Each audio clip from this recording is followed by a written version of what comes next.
ഇന്ന് നമുക്ക് kitchen sink എളുപ്പത്തിൽ എങ്ങനെ വൃത്തിയാക്കാമെന്ന് നോക്കാം. എൻ്റെ ചാനൽ ആദ്യമായിട്ട് കാണുന്നവരാണെങ്കിൽ സബ്സ്ക്രൈബ് ചെയ്യണം. പിന്നെ ബെല്ലൈക്കൺ അമർത്തിയാൽ നിങ്ങൾക്ക് ഞാനിടുന്ന പുതിയ വീഡിയോസിൻ്റെ നോട്ടിഫിക്കേഷൻ കിട്ടും. കിച്ചൺ സിങ്ക് വൃത്തിയാക്കുന്നതിനായിട്ട് ആദ്യമായിട്ട് ഞാനിവിടെ 1 ടേബിൾ സ്പൂൺ ബേക്കിംഗ് സോഡ എടുത്തിട്ടുണ്ട്. ബേക്കിംഗ് സോഡ നമുക്ക് പാത്രത്തിലേക്ക് ഇട്ട് കൊടുക്കാം.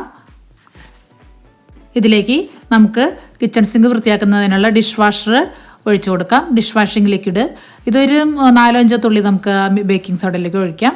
എനിക്കിതിലേക്ക് 1 ടേബിൾ സ്പൂൺ ഉപ്പിട്ട് കൊടുക്കാം. 1 ടേബിൾ സ്പൂൺ വിനാഗിരിയും ഒഴിച്ചു കൊടുത്തിട്ട് നന്നായിട്ട് മിക്സ് ചെയ്ത് യോജിപ്പിച്ച് എടുക്കണം. ബേക്കിംഗ് സോഡ നല്ലൊരു ക്ലീനിങ് ഏജൻ്റാണ്. നമ്മളിതിലേക്ക് വിനെഗർ, ഉപ്പും ഡിഷ് വാഷിംഗ് ലിക്വിഡൊക്കെ ചേർക്കുമ്പോൾ അതിന് അണുക്കളെ നശിപ്പിക്കാനും നമ്മുടെ സിങ്കിലെ ദുർഗന്ധമൊക്കെ അകറ്റാനുള്ള കഴിവുണ്ടാവും. ഇനി നമുക്കിതൊരു സ്ക്രബ്ബർ വെച്ചിട്ട് നമ്മുടെ സിങ്ക് നന്നായിട്ട് ഉരച്ച് തേച്ച് കഴുകാം. അപ്പോൾ നമ്മൾ പാത്രം തേക്കാൻ ഉപയോഗിക്കുന്ന സ്ക്രബ്ബർ വെച്ചിട്ട് ഇത് കഴുകരുത്. കാരണം നമ്മളിതിന് വേണ്ടിയിട്ട് സെപ്പറേറ്റ് ആയിട്ടൊരു സ്ക്രബ്ബർ എപ്പോഴും നമ്മൾ കരുതി വെക്കണം. സിങ്കിൽ നന്നായിട്ട് ഉരച്ച് തേച്ച് പിടിപ്പിക്കാം. 5 മിനിറ്റിന് ശേഷം നമുക്ക് ഇത് കഴുകി കളയാൻ പാടുള്ളൂ. കാരണം ഈ സോപ്പും ബേക്കിംഗ് സോഡയെല്ലാം നമ്മുടെ കിച്ചൺ സിങ്കിലെ രോഗാണുക്കളെല്ലാം നശിക്കുന്നതിന് വേണ്ടിയിട്ടാണ് 5 മിനിറ്റ് വെയിറ്റ് ചെയ്യുന്നത്.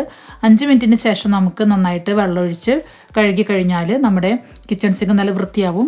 ഇറച്ചിയുടെയും മീനിൻ്റെയൊക്കെ ഉളുമ്പുമണം മാറിക്കിട്ടാനും ഭക്ഷണാവശിഷ്ടങ്ങളുടെയൊക്കെ ദുർഗന്ധം മാറിക്കിട്ടാൻ വേണ്ടിയിട്ടാണ് നമ്മളിങ്ങനെ ചെയ്യുന്നത്.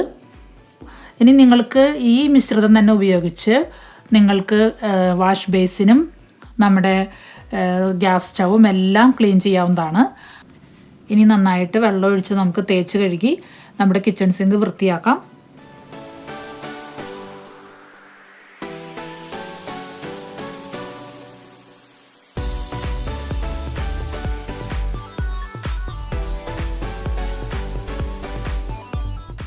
ഇപ്പോൾ നമ്മുടെ കിച്ചൺ സിങ്ക് നല്ല വൃത്തിയായി കഴിഞ്ഞു. നമ്മളിത് ആഴ്ചയിൽ 2-3 തവണ ഇങ്ങനെ ചെയ്യുന്നത് നമ്മുടെ കിച്ചൺ സിങ്കിലെ രോഗാണുക്കൾ നശിക്കുന്നതിനും നമ്മുടെ കിച്ചൺ സിങ്കിൽ ദുർഗന്ധമൊക്കെ അകറ്റുന്നതിനും സഹായിക്കും. ഇതിപ്പോൾ നമുക്ക് കണ്ടാലറിയാം, നമ്മൾ പഴയ കിച്ചൺ സിങ്കും ഇപ്പോഴത്തെ കിച്ചൺ സിങ്കും തമ്മിൽ നല്ല വ്യത്യാസമുണ്ട്.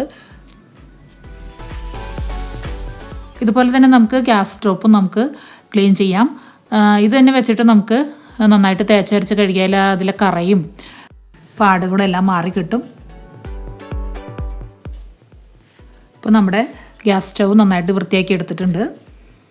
ഇത് ബാത്റൂം വൃത്തിയാക്കാനും വാഷ് ബേസിനൊക്കെ കഴുകാനായിട്ട് ഈ മെത്തേഡ് തന്നെ ഉപയോഗിക്കാവുന്നതാണ്.